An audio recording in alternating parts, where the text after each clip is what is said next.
सुमित्रा अपनी बहू को आवाज देती है। अरे बहू, देख मेरा भाई आया है, जरा उसके लिए चाय नाश्ता तो लेती आ।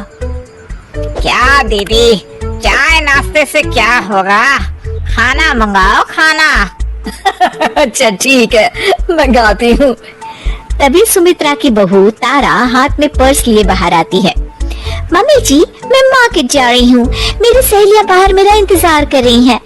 मामा जी को खाना आप दे दीजिएगा, मुझे ना देर हो रही है।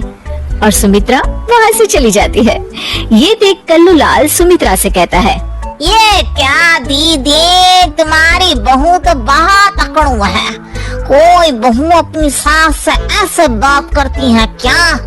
ये अगर अपने गांव में होती ना तो अपनी माँ इसे 2 मिनट में सीधी कर देती। तुम कहो तो मैं अभी माँ को फोन करके बुला लेता हूँ। अरे नहीं नहीं कल्लू, पहले का जमाना और था, अब जमाना बदल गया है। हमें बहू को अपनी बेटी की तरह रखना चाहिए। और वैसे भी ये किस किताब में लिखा है कि शादी के बाद लड़की की आजादी छीनकर उसे 4 दीवारी में कैद कर दूं? उसे भी अपनी मर्जी से जीने देना चाहिए। अरे इसी का नाम जिंदगी है। ये सब छोड़, तू खाना खा। हाँ हाँ दीदी, बड़ी जोरों की भूख लगी है। अगले दिन, ये देखिए मम्मी जी, कल मैं मार्केट से अपने लिए साड़ी लेकर आई हूँ। मैं आपके लिए भी साड़ी ले रही थी, लेकिन मुझे कोई साड़ी पसंद ही नहीं आई। अच्छा, मैं ऑफिस के लिए निकल रही हूँ, मुझे देर हो रही है। ये कहकर तारा वहाँ से चली जाती है। तारा के जाते ही अरे दीदी, तुम्हारी बहू तो दिन दहाड़े तुमसे झूठ भी बोलती है। सिर्फ अपने लिए साड़ी लेकर आई है। क्या बाजार की दूसरी सभी दुकानें बंद हो गई थी? देखो तो कैसा बहाना करके चली गई। राम कसम दीदी, देख लेना, ऐसी बहुएं ज्यादा दिन अपनी सास से निभा नहीं पाती। ये तो तुम्हें घर से निकाल कर रहेगी दीदी। अरे तू कुछ ज्यादा ही चिंता कर रहा है मेरी। ऐसी कोई बात नहीं है, मेरी बहू मेरा बहुत ख्याल रखती है। सुमित्रा अपने कमरे में चली जाती है। अरे 2 दिन हो गए इस घर में, लेकिन कुछ मजा नहीं आ रहा। मेरी दीदी तो अपनी बहू से बिल्कुल नहीं लड़ती, लेकिन मैं भी हार नहीं मानूंगा। उसी शाम तारा डाइनिंग टेबल पर सबके लिए खाना रख के किचन में रोटियां लेने चली जाती है। अब इस खाने का जरा स्वाद बढ़ाया जाए। कल्लूलाल खाने में कुछ कंकड़ मिला देता है। अब इस खाने को खा के मेरी दीदी अपनी बहू की अच्छी खबर लेगी और मुझे आज सास बहू के झगड़े का लाइव एपिसोड देखने को मिलेगा।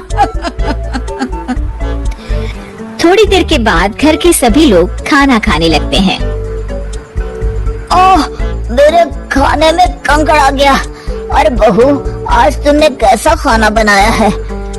पता नहीं पापा जी, मैंने तो रोज की तरह ही खाना बनाया है। पता नहीं आज क्या हो गया। अरे कोई बात नहीं बहू, अब तू जानबूझकर ऐसा खाना तो बनाएगी नहीं।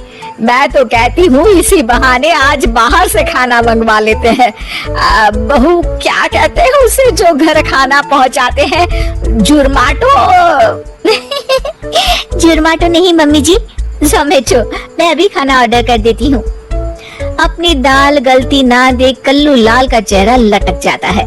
अगले दिन गैस पर चाय चढ़ाकर तारा अपने कमरे में जाती है। तभी कल्लूलाल चाय में नमक डालने लगता है। तारा ये सब देख लेती है और फौरन मोबाइल में वीडियो बनाकर अपनी सास को दिखा देती है। अरे ये कल्लू तो अभी तक नहीं सुधरा। मुझे तो लगता है मामा जी जानबूझकर हमें परेशान कर रहे हैं। हाँ, ये बात तो है। मैं देख रही हूँ जब से ये कल्लू आया है, हमेशा हम दोनों के बीच आग लगाने की कोशिश करते रहता है। इसे इस घर से भागना ही पड़ेगा, लेकिन जबरदस्ती भी तो निकाल नहीं सकते।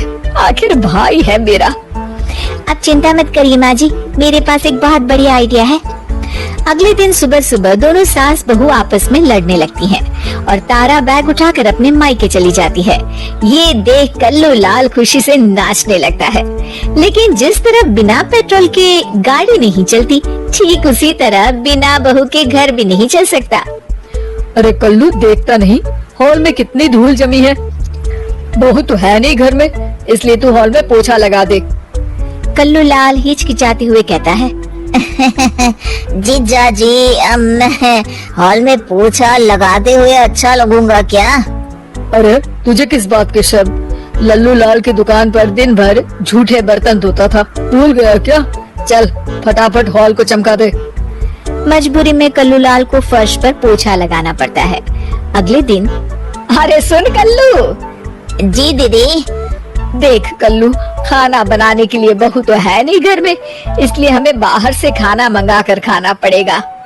और हाँ, रमेश ने कलकत्ता से अभी तक पैसे नहीं भेजे, इसलिए तुझे अपने पैसों से खाना खरीद कर लाना होगा।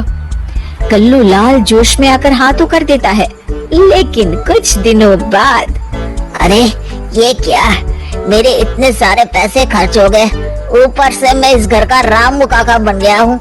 अरे मैं अपने पैसों से दूसरों के घर के खर्चे उठाऊं, इतना बड़ा भी बेवकूफ नहीं हूँ।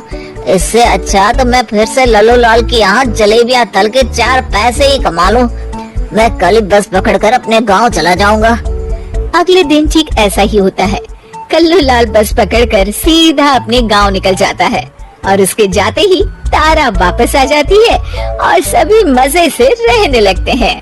अगला पार्ट देखने के लिए अभी सब्सक्राइब करें हमारे चैनल दुनिया कहानी की को। और अगर आपने अभी तक पार्ट 1 नहीं देखा है तो डिस्क्रिप्शन में लिंक है, वहां से देख सकते हैं। मिलते हैं अगला पार्ट में।